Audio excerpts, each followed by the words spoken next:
Hi, we're having a quick look at the USD to Swiss franc. Can be called the Swissy, the Godfather. Has a few different names.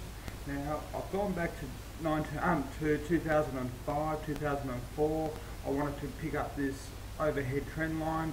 We see what caught price in the recent months and what it's bounced from. That was back up in the 116 region.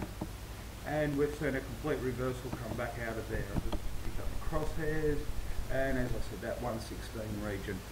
Now, I wanted to try and build a channel underneath, and I haven't come off extremes, because if we come off extremes, it still doesn't fit.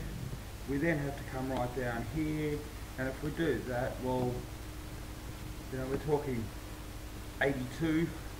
So she's a fair old drop, it's possible, and that's where it would standard lines would go. I just wanted to give that overall picture as we move in a little bit closer and we start to really have a look at what's been going on with the Swiss, what it can mean for other markets, and how much of a beast of a chart this thing can be.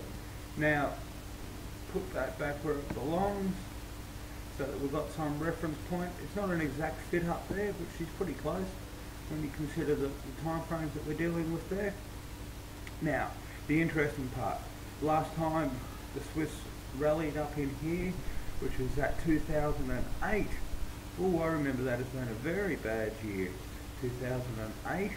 Now, in that October's there, November sort of region, it's done this almighty drop right back down, and it's back down to this level, and it has that same sort of look that we've currently got. There's one little wobble in the middle there, no real wobble in the middle on this one. It's done a double bottom in here. It's got a tweezer. We don't have a tweezer, we've only got one extra low, and we haven't fully hit the bottom low. We've actually come in and pretty much stopped on the first tweezer. So I'm now looking for this pattern here.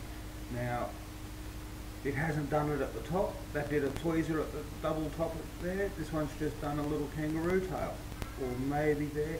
So it's just watching it in general. Now we see that the market here, it's done a big rally up. Now the interesting part there is, that is March 2009. So where they talk of the rally beginning, that's it there.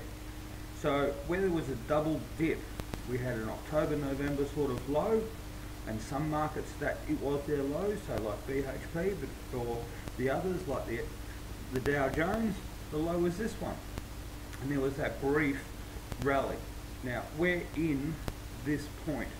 What I'm looking at is that if we use a trend line coming down here, which we've just tested, broke through, are we on a back test of it now, and can we use a similar angle coming over?